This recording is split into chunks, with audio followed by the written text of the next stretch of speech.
Overall Tamil Nadu முழுவதும் எவ்வளவு அறிவிச்சிருக்காங்க? தமிழ்நாடு முழுவதும் ஸ்டேட் லெவலில் 97 லட்சம், கிட்டத்தட்ட 1 கோடி பேர் வாக்காளர் பட்டியலிலிருந்து நீக்கப்படுவார்கள் என்பதை நான் தொடக்கத்திலிருந்து கூறி வந்தேன். 80 லட்சத்திலிருந்து 1 கோடி பேர் வரையில் நீக்க வாய்ப்பு இருக்கிறது என்று. இந்த 97 லட்சம் பேரில் எத்தனை பேர் அண்டை நாடுகளிலிருந்து தமிழ்நாட்டுக்கு ஊடுருவியவர்கள்? அண்டை நாடுகளிலிருந்து ஊடுருவியவர்களுக்கு வாக்குரிமை அளிக்க முடியாது என்பதற்காகத்தான் SIR என்பதை நாங்கள் நடைமுறைப்படுத்துகிறோம் என்று பாரதிய ஜனதா கட்சியை சார்ந்த ஒவ்வொருவரும் அமைச்சர்கள் உட்பட விளக்கமளித்தார்கள். பீகாரிலே 47 லட்சம் பேர் பட்டியலிலிருந்து நீக்கம் செய்யப்பட்டனர். அவர்களில் அண்டை நாடுகளில் இருந்து ஊடுருவியர்கள் எத்தனை பேர் என்று கேட்டால் பதில் இல்லை. ஆனால் புள்ளி விவரம் 300 பேர் தான் என்று சொல்லப்பட்டது. புள்ளி விவரங்களில் கூறப்பட்டிருக்கிறது. தமிழ்நாட்டில் அப்படி பாகிஸ்தானிலிருந்து, மேற்கு வங்கத்திலிருந்து, வங்காளதேசத்திலிருந்து, மற்ற அண்டை நாடுகளிலிருந்து எவ்வளவு பேர் ஊடுருவி இருக்கிறார்கள்? தமிழ்நாட்டில் அப்படி ஊடுருவதற்கு என்ன வாய்ப்பு இருக்கிறது?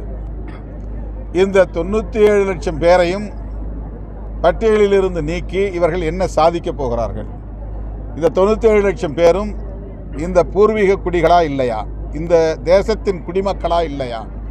இந்த தேசத்தின் குடிமக்களின் வாக்குகளை பறிப்பதன் மூலம் இவர்கள் சாதிக்கப் போவது என்ன? இவர்கள் குடியுரிமையை சோதிக்கிற ஒரு செயல் திட்டத்தை தேர்தல் ஆணையின் மூலம் நடைமுறைப்படுத்துவது ஒரு உள்நோக்கம் கொண்டது. அவர்கள் ஏதோ ஒரு திட்டத்தை முன்வைத்துதான் இதை செய்து கொண்டிருக்கிறார்கள். இது மிகவும் ஆபத்தான அரசியல். இந்த 97 லட்சம் பேருடைய வாக்குகள் பறிக்கப்பட்டதன் மூலம் பாஜக இந்த தேர்தலில் தில்லுமுள்ளு செய்ய திட்டமிட்டிருக்கிறது என்பதையும் உணர முடிகிறது. தமிழ்நாட்டு மக்கள் விழிப்பாக இருக்க வேண்டும். எந்த சூழலிலும் இந்த சாதிய மதவாத சக்திகளை தமிழ்நாட்டில் வளருவதற்கு, வேரூன்றுவதற்கு இடம் கொடுத்துவிடக்கூடாது என்ற வேண்டுகோளையும் நான் தமிழ்நாட்டு மக்களுக்கு முன்வைக்கிறேன். அவருக்கு கொடுக்கப்பட்ட செயல் திட்டத்தை அவர் நடைமுறைப்படுத்துகிறார். அவர் தான் கட்சியை வளர்க்க வேண்டும், தான் முதல்வராக வேண்டும் என்பதை விட திமுகவுக்கு எதிரான அவதூறுகளை பரப்ப வேண்டும், பகையை மூட்ட வேண்டும், மக்களிடத்திலே வெறுப்பை வளர்க்க வேண்டும் என்பது மட்டும்தான் அவருக்கு வழங்கப்பட்டிருக்கிற செயல் திட்டமாக தெரிகிறது.